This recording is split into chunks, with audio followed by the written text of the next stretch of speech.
Today we read and did some field work and ethnography. So our goal here, doing field work and ethnography, as we read about in Guest, is we live with others. In an ideal world, we live with others over an extended period. We seek to understand their experiences through their eyes. So this is what anthropologists try to do, and it can be done in many different locations. So it might be trying to understand how scientists look through the world with their eyes. It might be trying to understand people making cheese in Vermont. Be trying to understand people navigating the immigration system. Right? So this is what anthropologists, the key method of anthropologists. I want to share with you something that my first anthropology professors and maybe one of the best field workers we have ever had called a traditional anthropological catechism. First, we've got to know what a catechism is. It's basically saying this is our code of belief. And Mintz he went to Puerto Rico first to do his field work. He later wrote with a person called Tasso a book called Worker in the Cane, which was a life history of someone who had spent his life working in the sugar cane. One of the, like I said, one of the best field workers. So what he said was, what you need to do as an anthropologist is study what you can see and hear. Record everything you can. So some of you experienced trying to do this, studying what you can see and hear, everything you can. And he said, do not expect it to be entirely consistent. And this was one of the things that is an issue whenever you go out and do anthropological field work. People are different all over the place, and you record something and then somebody goes and tells you something else. And many anthropologists go off and they expect to find these patterns of culture, or that everybody in another society is going to be the same. It's important to realize that just like we're different from each other people are different from each other too. And then I think the most important thing is listening. Listen. Guests later on will say that being a skilled listener is the most important, or one of the most important parts of field work. And I completely agree. On page 84, a successful ethnographer must also be a skilled listener. We spend a lot of time in conversation, but much of that time involves listening, not talking. So being able to listen, to take people seriously, to understand what they're saying is, I think, might sum up cultural anthropology in one word. He also said that we should count the additional blessings of discomfort. So Mintz was living in Puerto Rico at a time when it was lived in a sugarcane worker house without electricity for a year and a half. And he believed that we should put ourselves out of our comfort zone and count that as blessings as we're trying to understand people from within. That in some ways, putting ourselves in other people's shoes, maybe working with them, as our Heather Paxson did with the cheese making, understanding what people do with their bodies by trying to do that with your own body. So later on, Mintz would write a book called Sweetness and Power, which was part anthropology, part history, which talked about how much sugar had become important for the world. And we talked about this a little bit when we were talking about coffee, and how sugar was one of the main things that moved people around. Mintz called it the single biggest demographic lever, the single biggest reason why people got moved from place to labor was for sugar. If those items in the catechism, again, this belief system that you recite, do not add up to a methodology for other sterner disciplines, so be it. So what he's saying here is that there are other things perhaps in the sciences. You were getting some quantitative data, so maybe you had some sterner disciplines there. You were counting people up. right? But for the most part, and anthropologists do surveys and they count and they try to do all these things. But there are other people who say that anthropology isn't a science because we don't do hypothesis testing and we don't do enough quantitative stuff and all those things.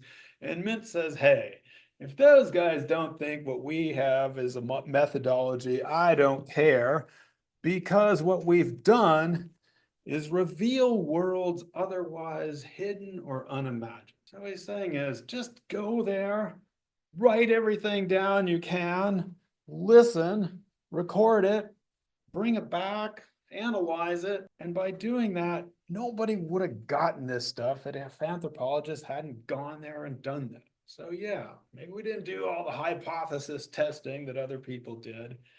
Fieldwork, as Guest says, is as much an art as it is a science.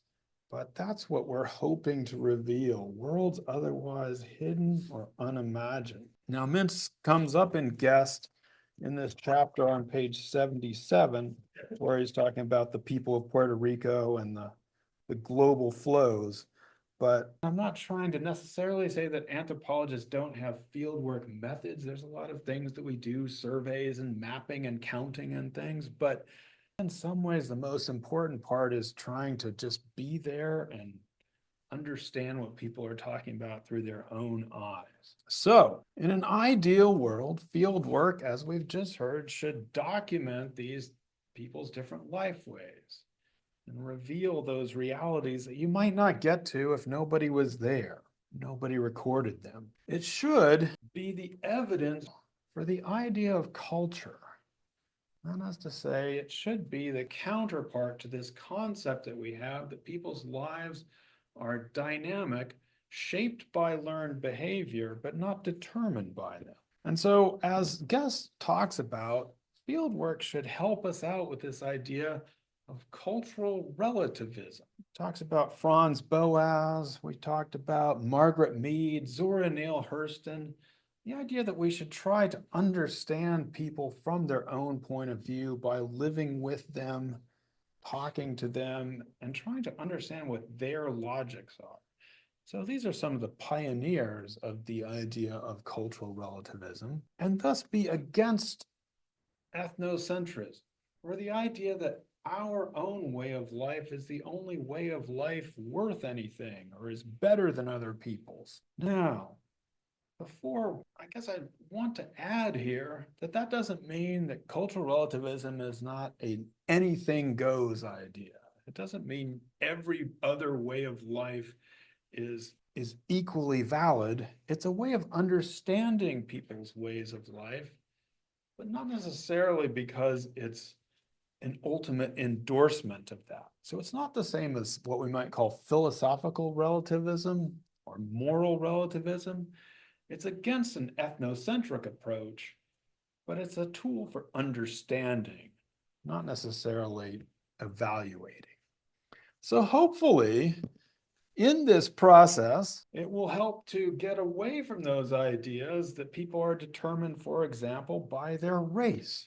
Because if you're doing field work with a group of people who are thinking different things, doing different things from each other, the idea that they're all going to be determined by their race should be obviously invalid. If you have to go field work, go to another society and depend upon others for your own survival and for getting around, you start to realize that your ideas of superiority and inferiority don't make sense. And if you're documenting how people are learning their traditions, then it should give you a sense that they are not necessarily being determined by those because you're seeing people in all their variation. And so again, ideally, fieldwork should be a process of transformation for the researcher.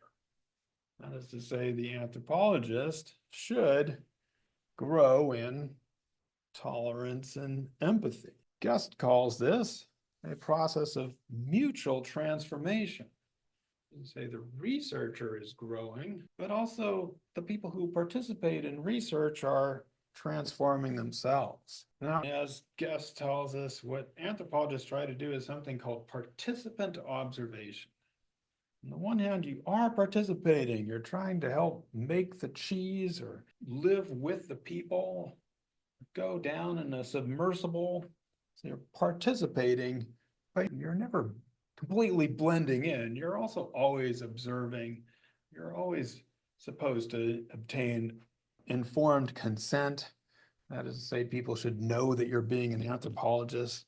You're not a spy. And importantly, field work should always start from the people themselves, or it begins with people. So some of the most famous anthropologists that I like the most have talked about field work as learning with people or learning from people. And anthropology is one of the few academic disciplines that goes outside the classroom or the lab and actually tries to learn from people who have nothing to do with academia necessarily. And so, unlike others who might consult elite authors or libraries, we're trying to do our research with people. This also should be separate from extracting knowledge from people or doing research on people.